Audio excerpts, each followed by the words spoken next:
"You can run from the devil, but you can't outrun your own shadow." The words hung in the air like smoke, spoken by a man whose face was half hidden by the brim of a battered hat. His voice was low, rough as the gravel underfoot, and it carried the weight of a warning meant to cut deep. Mara Kane froze, her boots sinking into the cracked earth of the canyon floor, her pulse hammering in her ears. The sun was a merciless fist, pounding the Nevada desert with heat that shimmered off the red rocks like liquid fire. She didn't dare turn around. Not yet.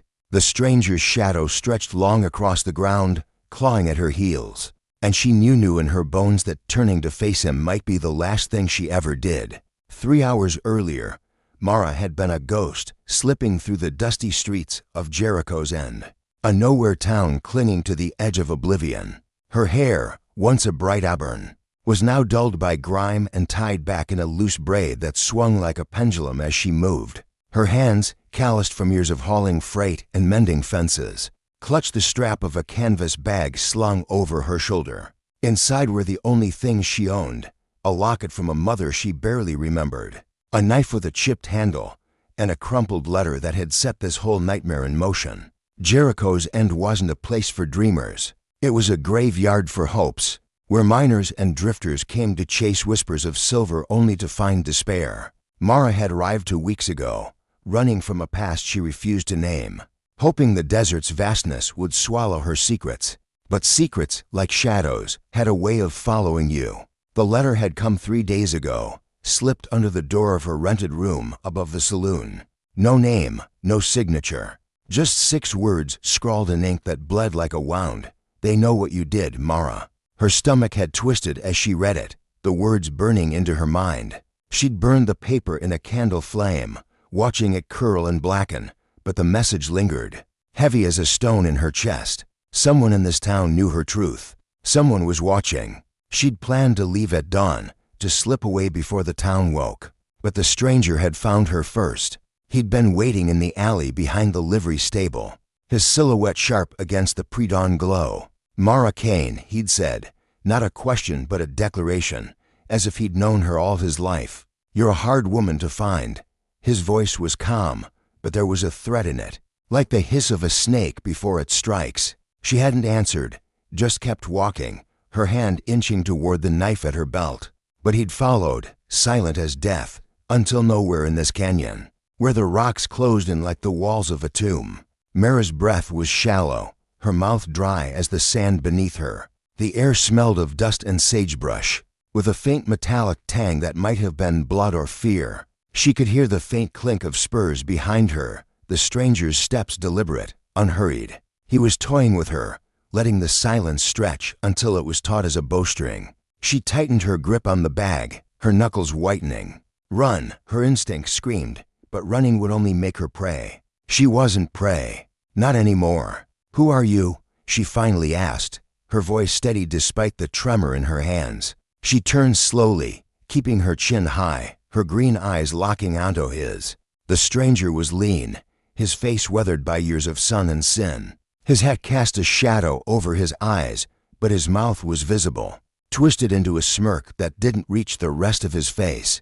A scar ran from his jaw to his cheekbone, pale and jagged like a lightning bolt. He carried a rifle slung across his back, but it was the pistol at his hip that worried her. His hand hovered near it, casual but ready. "Name's Gideon Varn," he said, spitting into the dirt. "And I ain't here to make friends, Mara. Someone paid me a pretty penny to track you down. Said you're worth more dead than alive." Her heart lurched, but she kept her face blank, refusing to give him the satisfaction of fear. "You're wasting your time, Gideon. I'm nobody, just a drifter passing through." He laughed, a dry, humorless sound that echoed off the canyon walls. "Nobody don't get a bounty on their head. Nobody don't have half the territory whispering their name like it's a curse. You're somebody, Mara Kane, whether you like it or not." She took a step back, her boot crunching against a loose stone. The canyon was narrow here, barely wide enough for 2 horses to pass abreast. Red rock towered on either side, streaked with black veins of ancient lava. There was nowhere to run, no cover to hide behind. Her knife felt pitifully small against the threat of Gideon's gun. But she'd learned long ago that a blade in the right hands could be as deadly as a bullet. "Who sent you?" she asked, buying time, scanning the canyon for anything she could see: a loose rock, a narrow crevice, anything to shift the odds. The sun was climbing higher, its heat pressing against her skin like a brand. Sweat trickled down her spine, soaking the faded cotton of her shirt. Gideon tilted his head, studying her like a wolf sizing up a lamb. "Don't matter who. What matters is you got a choice. Come with me quiet-like, and maybe you live long enough to see a jail cell. Fight me, and I'll drag your corpse back to collect my pay." Mara's mind raced. She didn't know who wanted her dead, but she could guess why. The past she'd buried was clawing its way to the surface, and it wasn't going to stop until it consumed her. She thought of the locket in her bag, the weight of it pulling at her heart. She thought of the promise she'd made, the blood on her hands, the life she'd left behind. She wasn't going back, not to a cell, not to a noose, not to the ghosts that haunted her dreams. "I'm not going anywhere with you," she said, her voice low and fierce. "You want me, you'll have to take me." Gideon's smirk widened, but before he could draw, a sound split the canyon, a sharp, guttural cry, like the scream of a hawk. Both Mara and Gideon froze, their heads snapping toward the ridge above. A figure stood there, silhouetted against the blinding sky, a long rifle cradled in their arms. Mara's breath caught. Friend or foe, she couldn't tell, but the timing wasn't coincidence. Someone else was here, watching, waiting. "Who's that?" Gideon barked, his hand now on his pistol, his eyes darting between Mara and the figure on the ridge.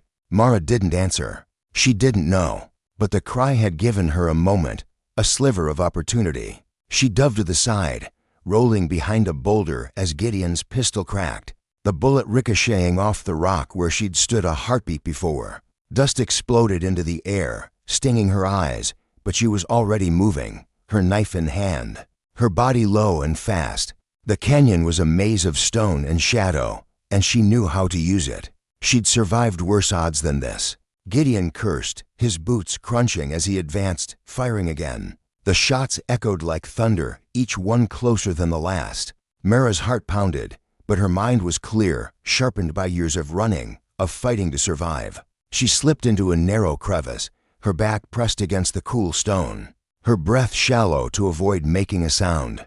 She could hear Gideon's steps, slow and deliberate now, hunting her. "Come out, Mara," he called, his voice taunting. "Ain't no one coming to save you. That fella on the ridge, probably just another bounty hunter looking to split the reward." She didn't believe him. The cry hadn't sounded like a hunter's call. It had been wild, almost desperate, like a warning meant for her. She peered through a crack in the rock, catching a glimpse of Gideon as he moved past, his pistol sweeping the canyon. He was good to good, but he didn't know this terrain like she did. Mara had spent weeks exploring these canyons, mapping their twists and turns, learning their secrets. She knew where the shadows fell, where the rocks hid shallow caves, where the ground could betray a careless step. She waited, her muscles coiled, her knife balanced in her hand. Gideon was close now, close enough that she could smell the tobacco on his breath, the sweat on his skin. He paused, his head tilting as if he sensed her. Mara held her breath, her pulse a drumbeat in her ears. Then, from above, another Krithis, one louder, sharper, followed by the crack of a rifle. Gideon spun, firing blindly toward the ridge, and Mara seized her chance. She lunged from the crevice, her knife flashing as she aimed for his arm. The blade bit into flesh, and Gideon roared, his pistol clattering to the ground. Blood sprayed, hot and wet, across Mara's hand, but she didn't stop. She drove her shoulder into his chest, knocking him back against the canyon wall. He was bigger, stronger, but pain made him clumsy, and Mara was fighting for her life. They grappled, dust swirling around them, the heat of the sun forgotten in the heat of the fight. Gideon's fist caught her jaw, sending stars across her vision, but she twisted, slamming her knee into his gut. He doubled over, gasping, and she kicked the pistol farther away, out of reach. She could have killed him then, could have driven her knife into his heart, but something stopped her. Not mercy, not exactly, just a question that burned brighter than her anger. Who sent him? She stepped back, panting, her knife still raised. Gideon slumped against the rock, clutching his bleeding arm, his face twisted with pain and fury. "You're a dead woman, Mara," he spat. "You can't run forever." "Maybe not," she said, wiping blood from her lip. "But I'm not dying today."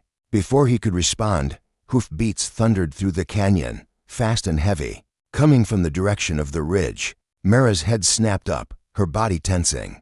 The figure from the ridge was riding toward them now, a lean shape on a gray horse, moving with the reckless speed of someone who didn't care about the consequences. Friend or foe, it didn't matter, she needed to move.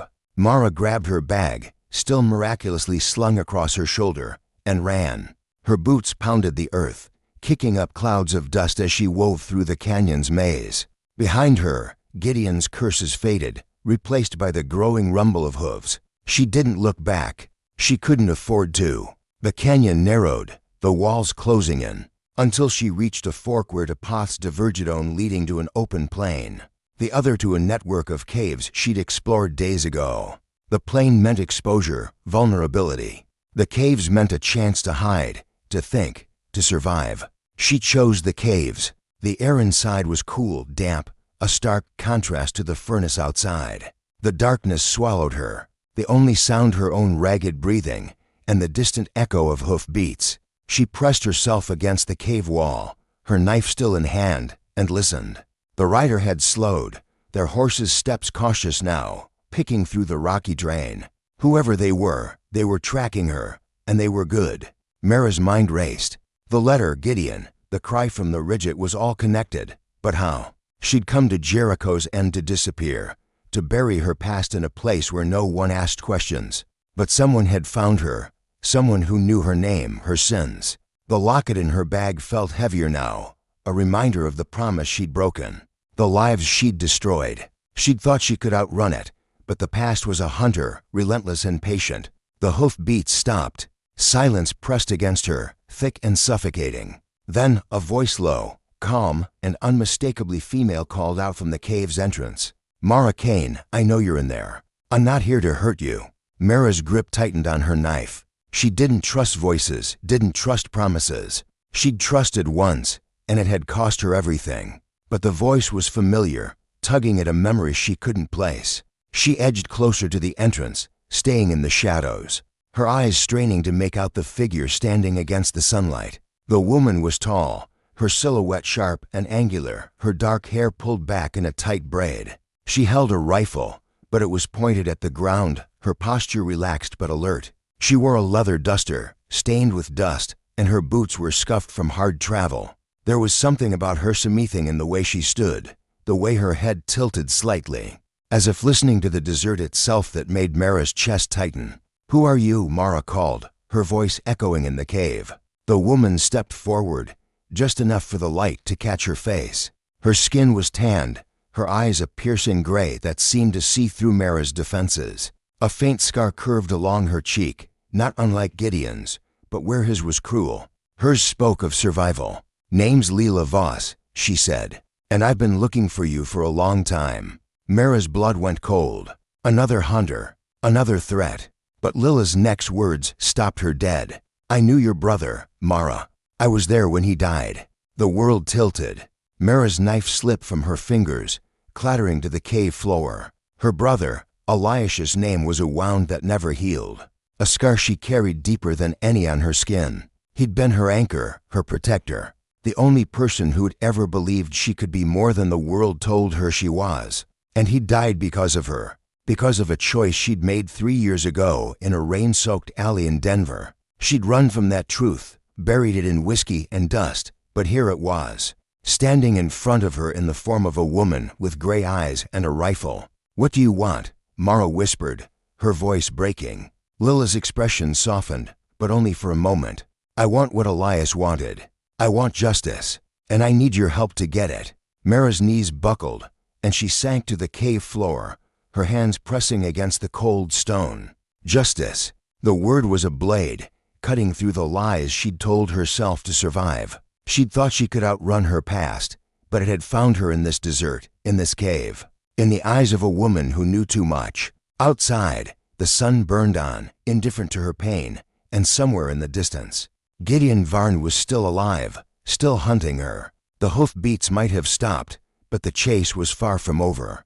Leela Voss didn't move closer, didn't crowd Mara's space. She stood just inside the cave's entrance, her rifle still pointed at the ground, her gray eyes steady but not unkind. The silence between them was heavy, filled with the weight of unspoken questions and shared ghosts. Mara's mind was a storm memories of Elias, his laugh, his calloused hands teaching her to sharpen a knife, his voice promising they'd make it through anything as long as they had each other. And then the blood, the rain, the sound of his last breath as she'd knelt beside him, helpless and broken. "You don't know me," Mara said finally, her voice raw. "You don't know what I've done." "I know enough," Leela replied. "I know you were there when Elias took on the Carver gang. I know you were the one who got away. And I know you've been running ever since, thinking you could leave it all behind. But the Carvers don't forget, Mara, and neither do I. The Carvers." The name was a poison, seeping into Mara's veins. 3 years ago, she and Elias had been part of a job that went wrong, a stagecoach robbery meant to be clean, meant to set them up for a new life. But the Carvers, a band of outlaws led by a man named Amos Carver, didn't play by rules. They'd turned on their own crew, killing anyone who might talk, anyone who might share the take. Elias had fought to protect her, to give her a chance to run, and she had. She'd run, leaving him to die, leaving the Carvers to claim their blood money. "I didn't want to leave him," Mara said, her voice barely above a whisper. "I didn't have a choice." "I'm not here to judge you," Leela said.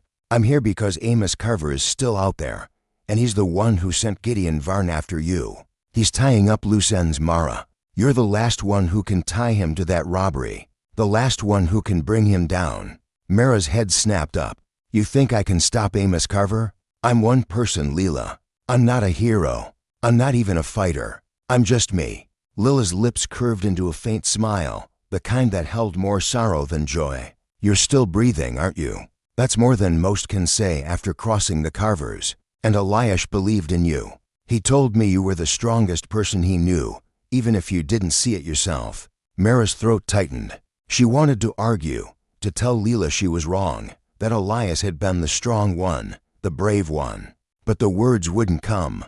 Instead, she thought of the letter, those 6 damning words. "They know what you did, Mara." It wasn't just a threat. It was a summons, a call to face the past she'd tried so hard to bury. "What do you want me to do?" she asked, her voice steadier now, though her hands still trembled. Leela stepped closer, crouching so they were eye to eye. "I want you to come with me. I've been tracking Carver for 2 years, picking up his trail, piecing together his network. He's holed up in a mining camp 50 miles north, surrounded by men loyal to him.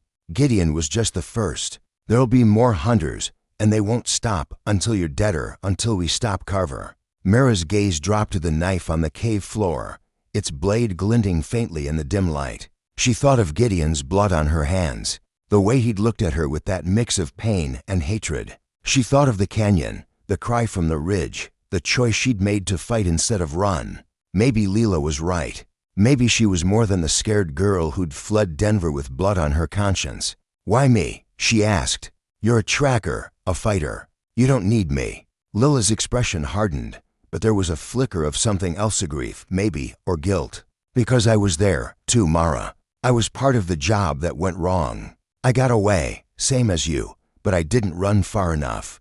Carver's men killed my sister when they couldn't find me. I've been chasing him ever since, but I can't do it alone. You know things about that night, things only you saw. And you've got something Carver doesn't expect, a reason to fight." Mara's chest ached, the weight of Lila's words pressing against her. She thought of Elias, his body cold in the rain, his eyes empty of the spark that had always made her feel safe. She thought of her own life since then, the endless running, the nights spent staring at the stars, wondering if she'd ever find a place to belong. Leela was offering her something she hadn't had in years, a purpose. "What about Gideon?" Mara asked. "He's still out there, bleeding but alive. He'll come after me again." Lila's smile was sharp now, almost predatory. "Let him try. We'll be ready." The sound of hoof beats returned, faint but growing louder. Mara tensed, her hand reaching for the knife.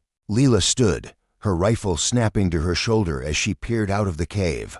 "It's not Gideon," she said after a moment. "It's someone else.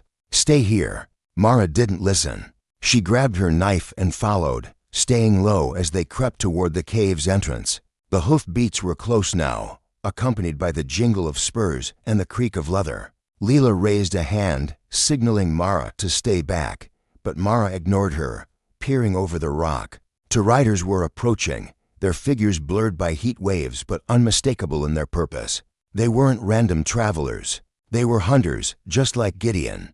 More of Carver's men, Leela whispered, her voice tight. They must have been tracking Gideon, waiting for him to flush you out. Mara's stomach twisted. The canyon, the cave, the fleeting sense of safety, it was all a trap closing around her. She glanced at Leela, expecting fear, but the woman's face was calm, her gray eyes calculating. We can't stay here, Leela said. The cave's a dead end. We need to move now. Mara nodded, her fear giving way to a strange clarity. She'd spent 3 years running, hiding, letting the past dictate her every move. But here, in this moment, with Leela Voss standing beside her, she felt something shift. She wasn't just a fugitive anymore. She was a fighter, and she wasn't alone. They slipped out of the cave, moving silently along the canyon wall, using the shadows to mask their steps. The riders were closer now, their voices carrying gruff, impatient, laced with the confidence of men who thought they'd already won. Mara caught fragments of their conversation. Gideon said she'd be here. Can't have gone far. Carver wants her alive, but not too alive. Leela led the way, her movements sure and practiced, as if she'd navigated 100 canyons like this one. They reached a narrow ledge that overlooked the canyon floor, where Lila's gray horse was tethered to a scrubby juniper. We'll take my horse, Leela said. It's our only chance to outrun them. Mara hesitated, glancing back at the cave. Her bag was still inside, with the locket, the letter, the pieces of her past she couldn't bear to lose. But there was no time. The riders were almost upon them, their horses kicking up dust that glowed red in the sunlight. She nodded, and they scrambled down to the horse, Leela untying the reins with swift, practiced hands.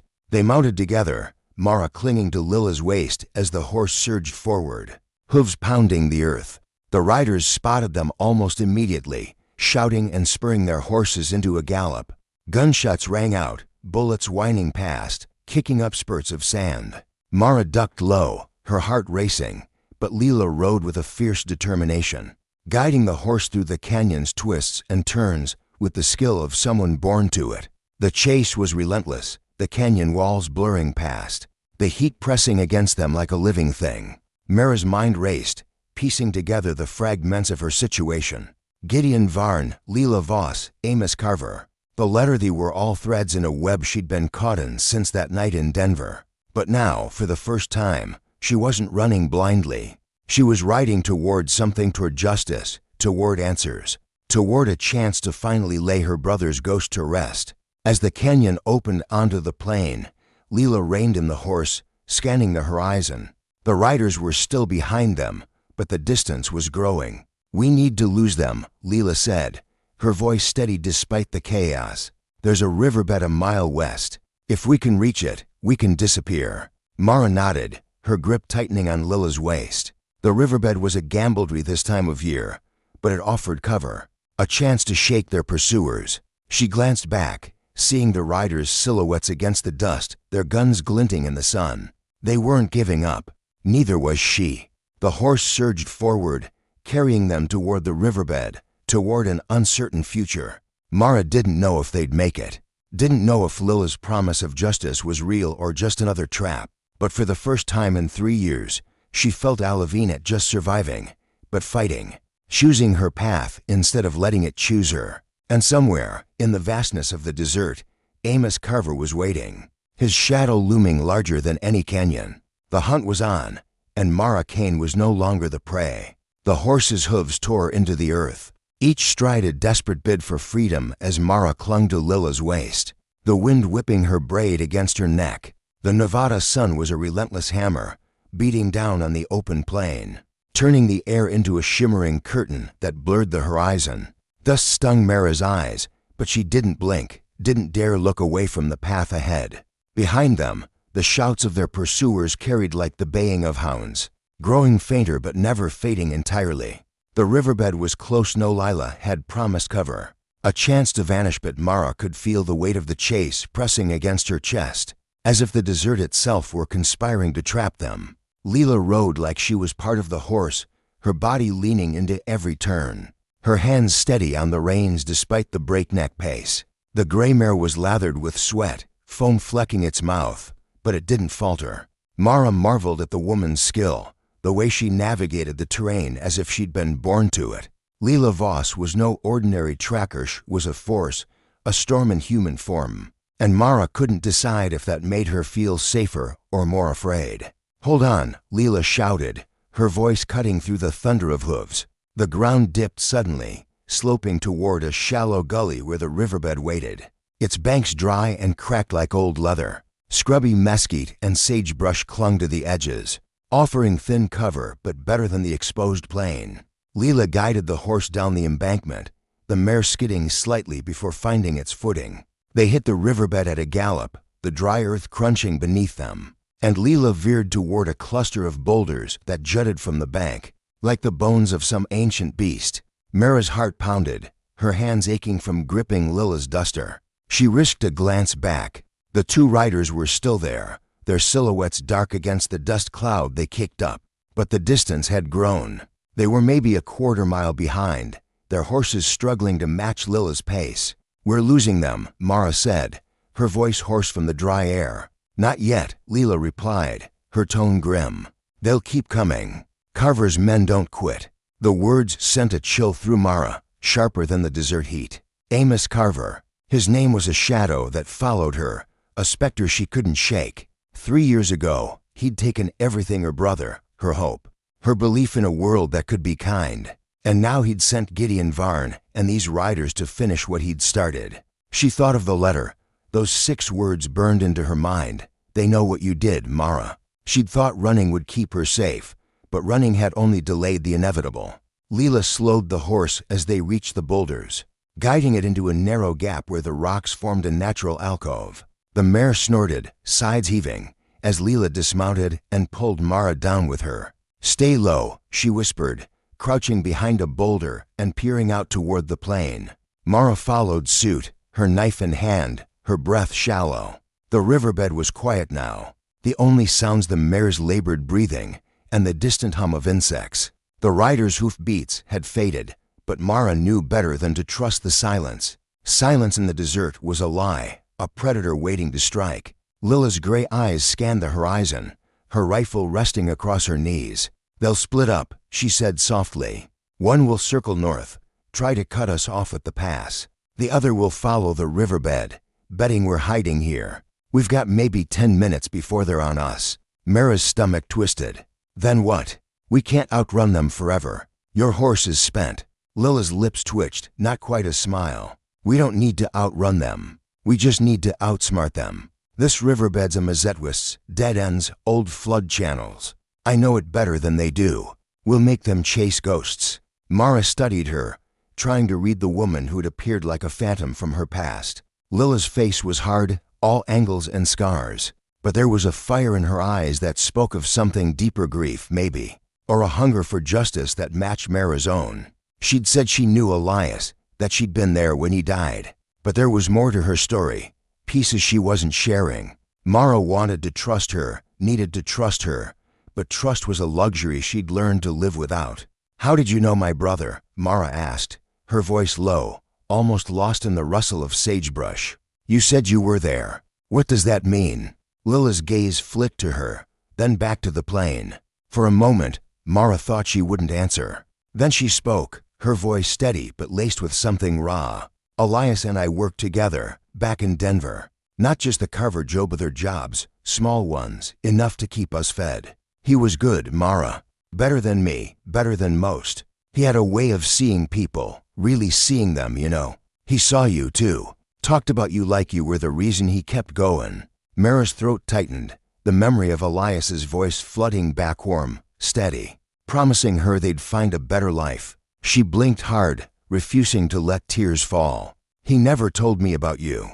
He didn't tell you about a lot of things," Lila said, her tone gentle but firm. "He wanted to protect you.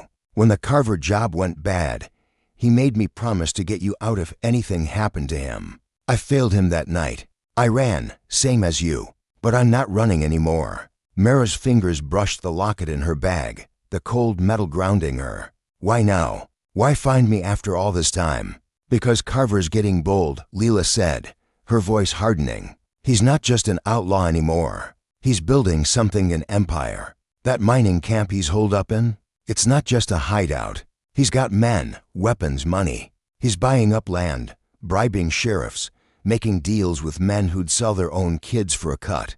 If we don't stop him now, no one will." Mara's mind reeled. She'd thought of Carver as a monster from her past, a shadow to outrun. But Leela was painting a picture of something bigger, something that could swallow whole towns, whole lives. "And you think I can help stop him? I'm not a fighter, Leela. I'm not like you." Lila's eyes softened, just for a moment. "You fought Gideon Varn and walked away. You're still here, Mara, when most would have broken. That's enough for now." Before Mara could respond, a sharp whistle cut through the air, followed by the crunch of boots on gravel. Lila's hand shot up, silencing her. The riders were closer to close. Mara peered through a gap in the boulders, her heart lurching as she spotted one of them. A broad-shouldered man with a black bandana tied around his neck. He was dismounted, leading his horse along the riverbed, his rifle raised as he scanned the banks. The other rider was nowhere in sight, but Mara could hear the faint jingle of spurs from the north, confirming Lila's prediction. "Stay here," Leela whispered, her voice barely audible. "I'll draw him off. When you hear my signal, 'twa short whistles run for the horse and head west. There's a ravine half a mile out.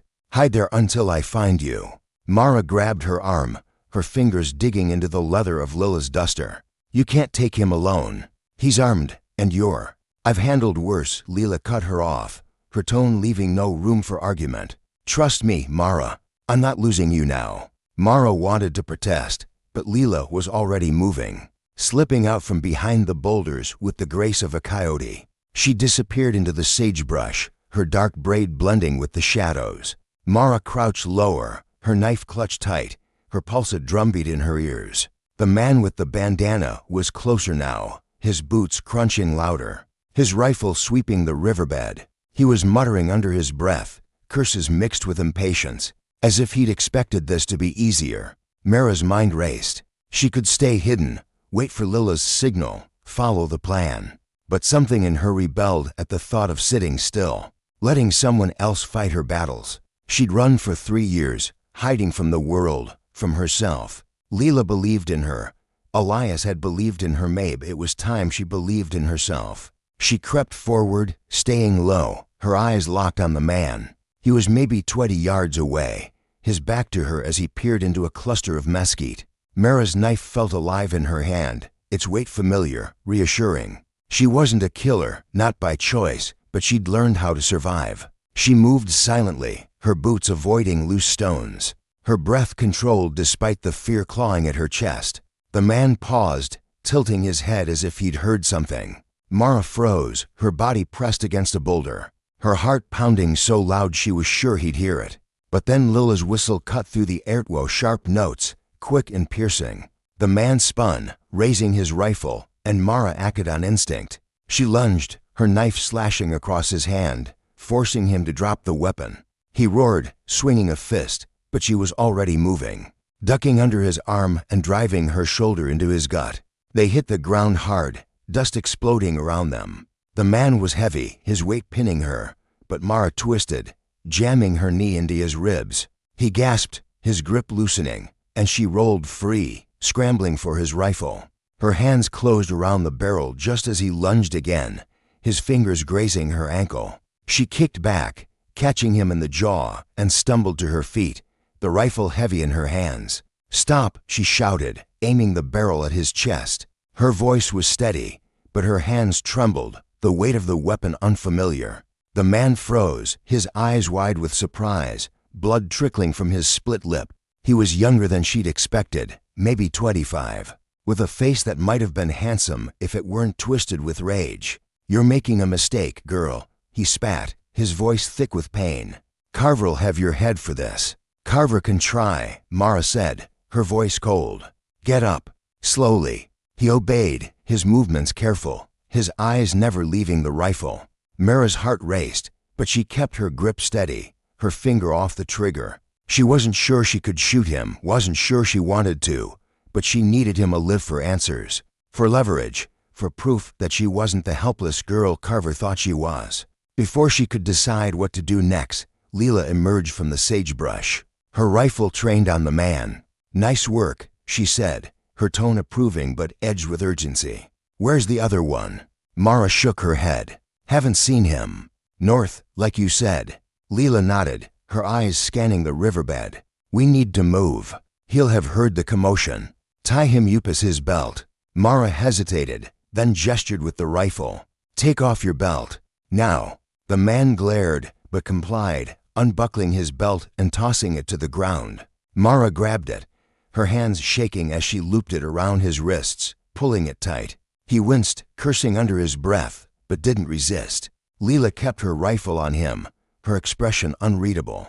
"We can't take him with us," Leela said. "He'll slow us down." "We can't leave him either," Mara countered. "He knows too much, and he might know where Carver's camp is." Leela's eyes narrowed, but she nodded. "Fair point, but we're not safe here. That second rider's still out there, and he's not alone." As if on cue, a shout echoed from the north, followed by the crack of a gunshot. Mara's head snapped up, her body tensing. The second rider was closer than they'd thought, and he wasn't alone. More hoofbeats, more voices, a chorus of danger closing in. Leela grabbed the man's arm, shoving him toward the horse. "Move," she snapped. "You're our ticket out of here." They scrambled back to the mare, Mara's heart pounding as she helped Leela tie the man to the saddle. He struggled, cursing, but a sharp jab from Leela's rifle silenced him. Mara mounted behind Leela, the rifle still in her hands, the man's bound wrists secured to the saddle horn. The mare snorted, exhausted but obedient, as Leela spurted into motion. The riverbed twisted west, its banks growing steeper, the boulders giving way to low cliffs that cast jagged shadows. The hoofbeats behind them grew louder, more insistent, and Mara's stomach churned with the realization that they weren't just being chased, they were being herded.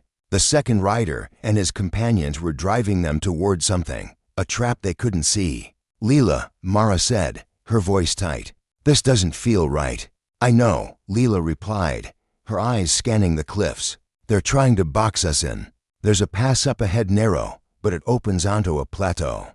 If we can reach it, we might have a chance." "Might?" Mara asked, her tone dry despite the fear. Leela's lips twitched. "Best I can offer." The pass loomed ahead, a dark slash between two cliffs, barely wide enough for the horse to navigate. Leela slowed the mare, her eyes narrowing as she studied the terrain. The man tied to the saddle laughed, a low, ugly sound. "You're dead, both of you. Carver's got men waiting in that pass.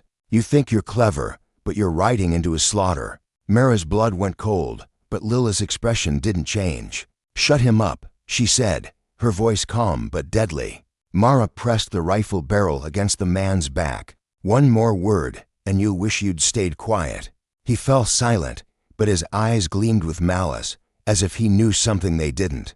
Mara's mind raced, piecing together the fragments of their situation. Carver's men, the letter, Gideon Varn, Leela's mission, it was all part of a larger game.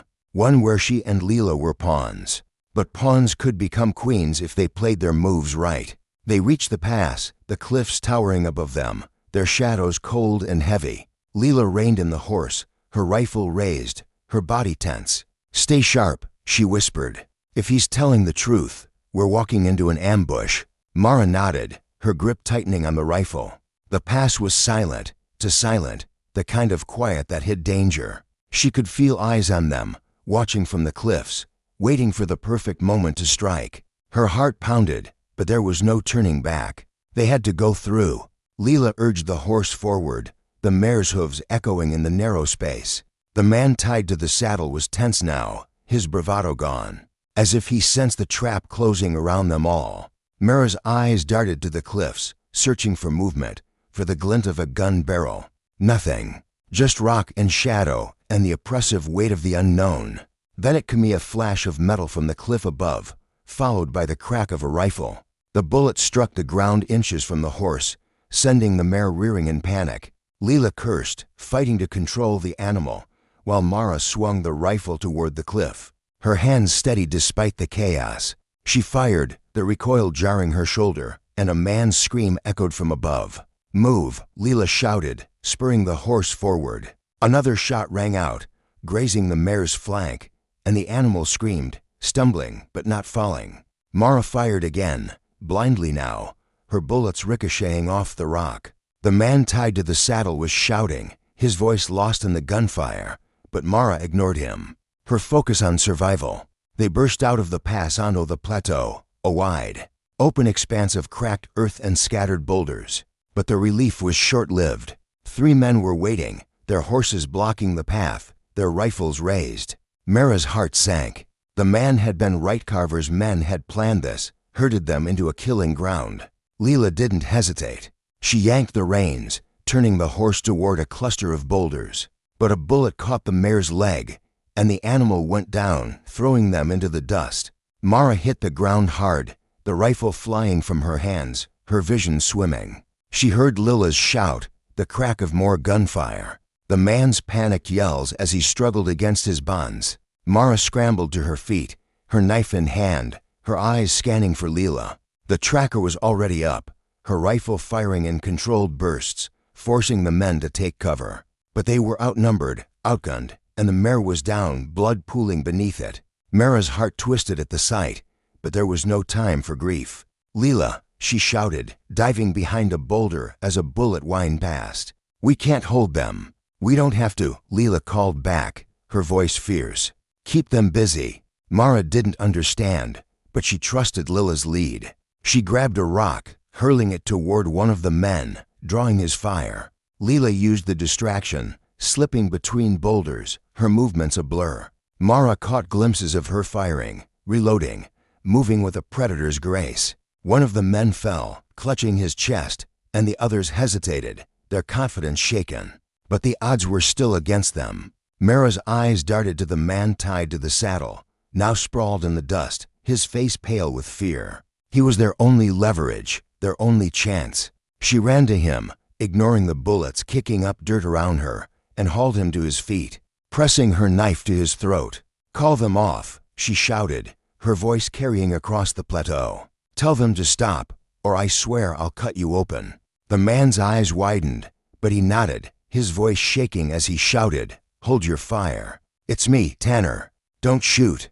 The gunfire slowed, then stopped, the men hesitating as they saw their comrade at Mara's mercy. Leela used the moment, firing again, dropping another man with a clean shot to the shoulder. The third man broke, spurring his horse and fleeing toward the horizon.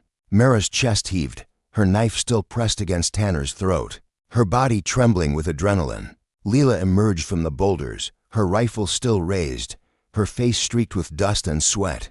"Nice move," she said, her tone grudgingly impressed. "But we're not out of this yet." Mara nodded, her eyes locked on Tanner. "Where's Carver's camp?" she demanded. "Tell me, or you're no use to us alive." Tanner swallowed hard, his Adam's apple bobbing against the blade. "North," he gasped. "Blackstone Ridge, old silver mine. He's got 20 men, maybe more. You'll never get close." "We'll see about that," Leela said, her voice cold. She grabbed Tanner's arm, pulling him toward a cluster of rocks where they could take cover. "Tie him up again. We need to move before that last rider brings reinforcements." Mara bound Tanner's wrists with his own bandana, her hands steadier now, her fear giving way to a fierce determination. She'd fought, she'd survived, and she'd done it with Leela at her side. For the first time, she felt like she wasn't just running from her past, she was running toward something. Toward justice, toward redemption, toward a chance to make Elias's death mean something. As they dragged Tanner into the rocks, the desert stretched out before them, vast and unforgiving. Blackstone Ridge was out there, waiting, and with it, Amos Carver, the man who'd taken everything from her, who'd sent hunters to end her life. But Mara wasn't alone anymore. She had Leela, she had her knife, and she had a fire in her chest that no desert could extinguish. The sun sank lower, painting the sky in shades of blood and gold. The hunt was far from over, but Mara Kane was no longer the prey. She was the hunter now, and she'd make Carver pay for every drop of blood he'd spilled. The desert night was a living thing, its breath cold and sharp, carrying the scent of sage and stone. Mara crouched among the rocks, her knife pressed against Tanner's throat, the blade catching the faint silver of moonlight. Her heart still raced from the ambush, her hands sticky with dust and sweat, but her mind was clear, honed to a razor's edge. Leela stood a few paces away, her rifle trained on the horizon, her silhouette sharp against the star-strewn sky. The plateau was quiet now, the fleeing rider long gone, but the silence was a Leah predator's pause before the strike. Somewhere out there, Amos Carver's men were regrouping, and Blackstone Ridge loomed closer with every passing minute. Tanner's breathing was ragged, his eyes darting between Mara and Leela, searching for a weakness. Blood crusted his split lip, and his bound wrists strained against the bandana tying them. "You're fools," he muttered, his voice low but venomous. "Carver'll gut you both. You think you can walk into his camp and live? He's got an army." Mara tightened her grip on the knife, her voice steady despite the fear gnawing at her. "Then you'd better hope we're smarter than he is, Tanner. Because if we go down, you're coming with us." Leela glanced back, her gray eyes glinting with something that might have been approval. "Keep him quiet," she said, her tone clipped. "We need to move before that rider brings reinforcements. The ridge is 10 miles northbound terrain, but we can make it by dawn if we don't stop." Mara nodded, shoving Tanner forward. His stumble was deliberate, a test of her resolve, but she didn't flinch, jabbing the knife tip into his back just enough to make him hiss. "Walk," she ordered, "and don't try anything stupid." Leela led the way, her boots silent on the cracked earth, her rifle cradled like an extension of her body. The mare was gone, its death a wound Mara felt as keenly as her own bruises. Without a horse, they were exposed, vulnerable. But Leela moved with a purpose that steadied Mara's nerves. The tracker knew this land, its secrets etched into her bones. Mara clung to that knowledge, to the fragile trust growing between them. Like a rope thrown across a chasm, the plateau gave way to a maze of low hills, their slopes studded with jagged rocks and stunted junipers. The air grew colder, the stars brighter, painting the desert in shades of indigo and silver. Mara's breath fogged in front of her, her lungs burning from the pace Leela set. Tanner dragged his feet, muttering curses, but a glance from Mara's knife kept him moving. She couldn't shake the feeling that they were being watched, that the desert itself was holding its breath, waiting for the next move in this deadly game. "Leela," Mara said softly, catching up to her as they crested a hill. "What's the plan? We can't just walk into Carver's camp with one rifle and a knife. Tanner's writhe has got men, guns, maybe traps. We need more than guts." Leela didn't slow, her eyes scanning the darkness. "We're not walking in blind. There's a prospector's shack 2 miles from the ridge abandoned, but it's got a clear view of Carver's camp. We'll scout from there, figure out his defenses, his numbers. Tanner's our key. He knows the camp, the men, the weak spots." Mara glanced at Tanner, who was glaring at the ground, his jaw tight. "You trust him to tell us the truth?" "I trust him to want to live," Leela said, her voice cold. "Men like him break when the odds turn. He'll talk, or he'll bleed." Mara's stomach twisted. She'd fought to survive, spilled blood when she had to, but Lila's ruthlessness was a reminder of the world they lived in, a world where mercy was a luxury, and survival was a blade's edge. She thought of Elias, his gentle smile, the way he'd taught her to see the good in people even when they didn't see it themselves. What would he think of her now, holding a man at knife point, planning a raid on an outlaw's stronghold? Would he still believe in her, or would he see a stranger? The memory of her brother was a weight, heavy as the locket in her bag, but it was also a fire, burning away her doubts. Elias had died to protect her, to give her a chance at a life he'd never have. She wouldn't let that sacrifice be for nothing. She wouldn't let Carver win. They reached the prospector's shack just before dawn, a crumbling husk of wood and tin half buried in a hillside. Its windows were empty sockets, its door hanging on rusted hinges, but it offered shelter and a vantage point. Leela pushed Tanner inside, tying him to a broken chair with a length of rope she'd salvaged from the mare's saddle. Mara stood guard, her knife ready, while Leela climbed the hill to scout the ridge. The shack smelled of rot and dust, the air thick with the ghosts of failed dreams. Mara's eyes adjusted to the dimness, catching the glint of broken glass and the faint outlines of old mining tools scattered across the floor. Tanner watched her, his expression a mix of fear and defiance. "You're gonna die out there," he said, his voice low. "Carver's not just some outlaw. He's smart, ruthless. He knows you're coming." "Then why's he so scared of me?" Mara shot back, her voice sharper than she intended. "If I'm nothing, why send men like you and Gideon to hunt me?" Tanner's lip curled. "You're a loose end. You saw what happened in Denver. You can tie him to the robbery, to the murders. He can't let that stand." Mara's heart lurched, but she kept her face blank. "What makes you think I'd talk? I've been running for 3 years. I could have gone to a sheriff, spilled everything. I didn't." Tanner laughed, a bitter sound that echoed in the shack. "You think Carver cares about could've? He don't take chances. And you're not just a witness, you are a symbol. The girl who got away. Every man in his crew knows your name, knows you slipped through his fingers. That kind of thing festers, makes him look weak." Mara's grip tightened on her knife, her mind racing. A symbol. She'd never thought of herself that way. Never imagined her survival could mean anything beyond her own stubborn will to live.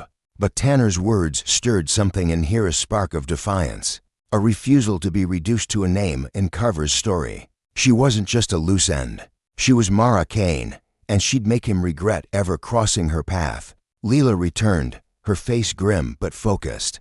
"Carver's camp is bigger than I thought," she said, crouching beside Mara. 24 men, maybe more. They've fortified the old mina barricades, sentries, even a Gatling gun on a ridge. But there's a back way, a narrow trail through the cliffs. It's risky, but it could get us close without being seen." Mara nodded, her pulse quickening. "What about Tanner?" Lila's eyes flicked to their captive. "We use him. He knows the camp, the routines. He'll tell us what we need, or he'll wish he had." Tanner's face paled, but he said nothing, his earlier bravado crumbling under Lila's stare. Mara felt a pang of unease. She didn't want to become like Carver, using fear as a weapon. But she also knew they couldn't afford to hesitate. Not with so many lives at stake, and not just theirs, but the countless others Carver would destroy if he wasn't stopped. "Start talking," Leela said, her voice low and dangerous. She pulled a small knife from her boot, twirling it between her fingers. "Tell us about the camp. Entrances, guards, where Carver sleeps. Everything." Tanner swallowed hard, his eyes darting to the blade. "You'll kill me anyway. Why should I help you?"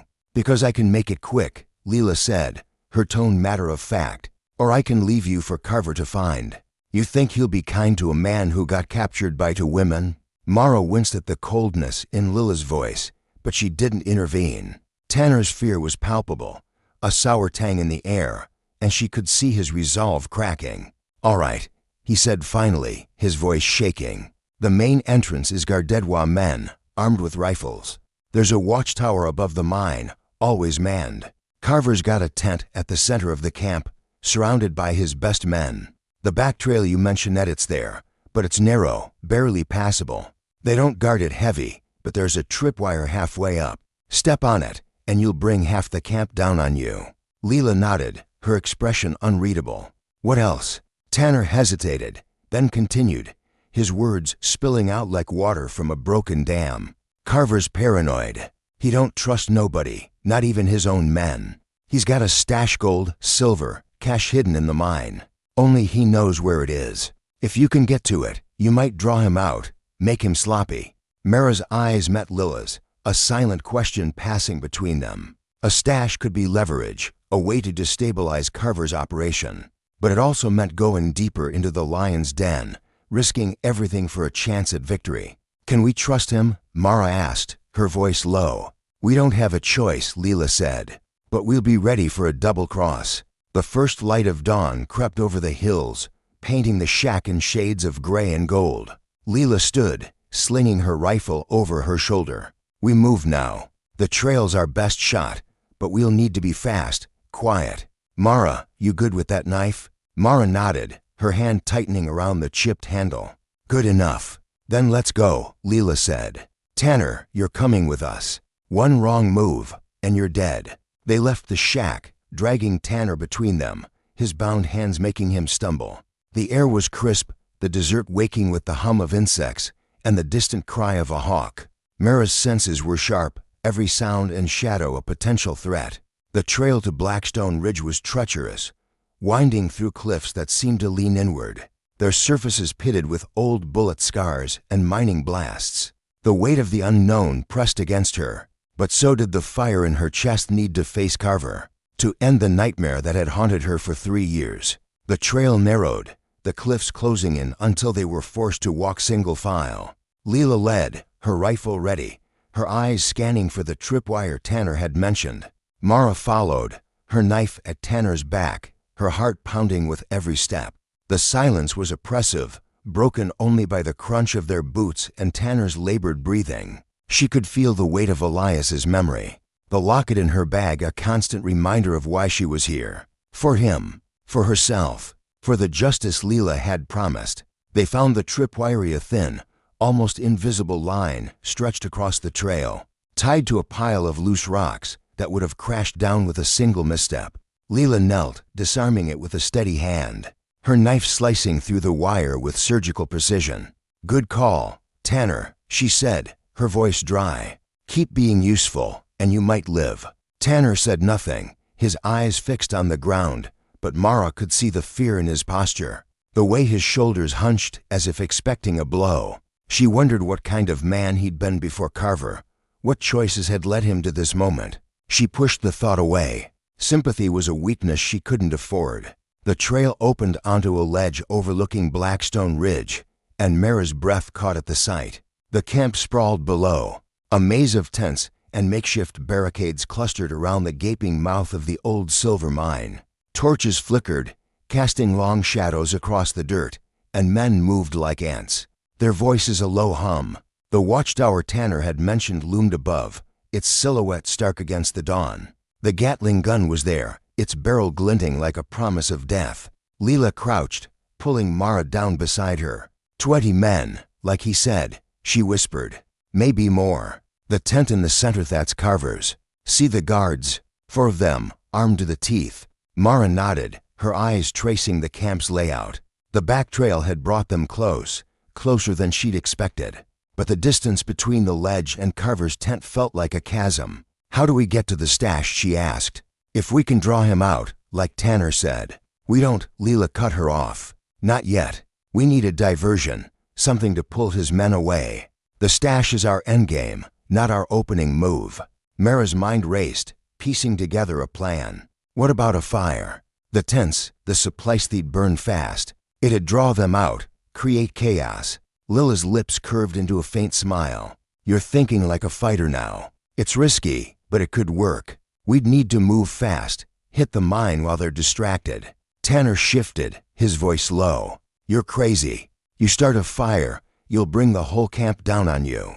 They'll shoot first, ask questions later. Then you'd better hope we're good at dodging bullets," Mara said, her tone sharp. She was surprised by her own boldness, the way her fear had hardened into something else resolve, maybe, or defiance. She wasn't the girl who'd run from Denver anymore. She was someone new, someone who could face Amos Carver and live. Leela outlined the plan. Mara would stay on the ledge, keeping Tanner under control, while Leela slipped into the camp to set the fire. Once the chaos started, they'd move together, using the back trail to reach the mine. It was a gamble, but they had no other cards to play. Leela disappeared into the dawn, her movements silent, her dark braid blending with the shadows. Mara crouched beside Tanner, her knife ready, her eyes locked on the camp below. The minutes stretched, each one heavier than the last, until a flicker of orange appeared at the edge of the camp, a tent catching fire. The flames spreading fast. Shouts erupted, men running, their silhouettes chaotic against the blaze. The watchtower guard turned, distracted, and Mara's heart leaped. It was working. But then a new sound cut through the chaos, a low, guttural laugh from behind her. She spun, her knife raised, to find Tanner grinning, his eyes gleaming with malice. "You thought I'd help you," he said, his voice dripping with contempt. "I lied about the tripwire. It wasn't rocks it was tied to." Before Mara could react, a bell rang out, sharp and piercing, echoing across the ridge. The camp exploded into motion, Men grabbing rifles, the Gatling gun swiveling toward the ledge. Tanner had betrayed them, and the trap was sprung. Mara's heart pounded, but she didn't hesitate. She slammed the hilt of her knife into Tanner's temple, dropping him unconscious, and scrambled for cover as bullets tore into the ledge. Below, Leela was running, her figure a blur against the flames, but she was cut off, pinned down by gunfire. Mara's mind raced, her fear giving way to a fierce clarity. She couldn't let Leela die, couldn't let Carver win. She grabbed Tanner's rifle, its weight unfamiliar but reassuring, and fired blindly into the camp, aiming for the watchtower. The guard ducked, giving Leela a chance to move. Mara fired again, her shots wild but enough to draw attention. Men shouted, pointing toward the ledge, and Mara knew she'd made herself a target. But it didn't matter. She'd bought Leela time, and that was enough. Leela reached the mine's entrance, disappearing into its dark mouth. Mara's chest heaved, her hands shaking as she reloaded the rifle, her eyes scanning for a way to join her. The camp was chaos now, flames spreading, men scattering, but the Gatling gun was still a threat. Its barrel trained on the ledge. Mara ducked as it roared to life, bullets shredding the rock around her, sending shards flying. She crawled to Tanner, still unconscious, and dragged him behind a boulder. He was dead weight, but he was also her only leverage. If she could get him to the mine, they might still have a chance. She slung his arm over her shoulder, her muscles screaming as she hauled him toward the trail. Bullets whined past, but she kept moving, her focus narrowing to a single point: reach Leela, reach the mine, end this. The trail was a nightmare, steep and slick with loose gravel, but Mara pushed forward, Tanner's weight slowing her but not stopping her. She could hear the shouts behind her, the gunfire growing sporadic as the camp fought the flames. The mine's entrance loomed ahead, a black void that promised both danger and salvation. Mara stumbled inside, her breath ragged, her body aching. Leela was there, her rifle raised, her face streaked with soot and sweat. "You're insane," she said, but there was a grin in her voice. "I told you to stay put. Couldn't let you have all the fun," Mara replied, dropping Tanner to the ground. He lied about the tripwire. It was a bell. Lila's eyes darkened. "Figures. But we're here now. The stash is deeper in Carver's office, according to Tanner's map." Mara nodded, her heart still racing. The mine was a labyrinth, its tunnels branching into darkness, the air thick with the smell of damp earth and old dynamite. They dragged Tanner with them, moving deeper, their footsteps echoing. The gunfire outside faded, replaced by the distant crackle of flames and the shouts of men trying to regain control. They found Carver's officia-reinforced chamber carved into the rock, its door heavy with iron. Leela kicked it open, revealing a desk cluttered with papers, a safe bolted to the floor, and a single lantern casting flickering shadows. Mara's eyes widened at the sight of the safe. "That's it," she said. "The stash."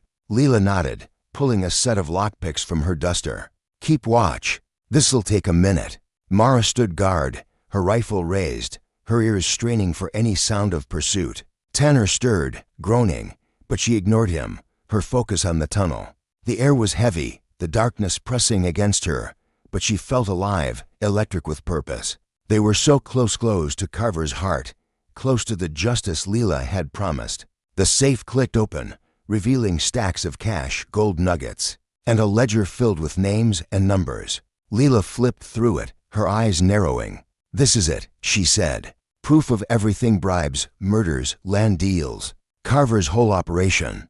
Before Mara could respond, a new sound echoed through the Mania: low, deliberate clap, slow and mocking. She spun, her rifle snapping up, to find a man standing in the tunnel's mouth. He was tall, broad-shouldered, his face shadowed but unmistakable. Amos Carver. His eyes gleamed with a predator's hunger, his smile cold as the desert night. Well, he said, his voice smooth and venomous. "Mara Kane, you've got more fight in you than I expected." Mara's blood ran cold, but she didn't lower the rifle. Leela stepped beside her, her own weapon raised, her face a mask of defiance. Tanner groaned again, his eyes fluttering open, but Carver ignored him, his gaze locked on Mara. "You should have stayed gone," Carver said. "You and your brother were trouble from the start, but I'll give you the sigh you've got nerve." coming here." "You're done, Carver," Leela said, her voice steady. "We've got your ledger. Your men are scattered. It's over." Carver laughed, a sound that chilled Mara to her core. "You think a book will stop me? You think you can walk out of here alive?" He raised his hand, and Mara saw the glint of a pistol. Time slowed, her body moving on instinct. She fired, the shot echoing in the confined space, but Carver was faster, diving behind the door as the bullet grazed his shoulder. Leela fired too, her shots precise, but Carver was gone, his laughter echoing down the tunnel. "Move," Leela shouted, grabbing the ledger and shoving it into her duster. Mara hauled Tanner to his feet, her rifle still raised, as they ran deeper into the mine. The tunnels twisted, branching into darkness, and Mara's heart pounded with the realization that they were trapped. Carver's men would be coming, and there was no way out. But then she saw a faint glow ahead, the flicker of torchlight. Another exit, maybe, or a trap. Leela saw it too, her eyes meeting Mara's. "You ready?" she asked. Mara nodded, her grip tightening on the rifle. "For Elias." "For Elias," Leela echoed. They ran toward the light, Tanner stumbling between them, the sound of Carver's laughter chasing them like a ghost. The mine was a maze, but Mara felt a strange clarity, a sense that this was where her story had always been leading. She wasn't running anymore. She was fighting for her brother, for herself, for the justice she'd never thought she deserved. The light grew brighter, and Mara saw the outline of an exit, a jagged opening in the rock. But as they reached it, a shadow moved, and Carver's voice rang out again, cold and triumphant. "You're mine, Mara." The final battle was here, and Mara Kane was ready.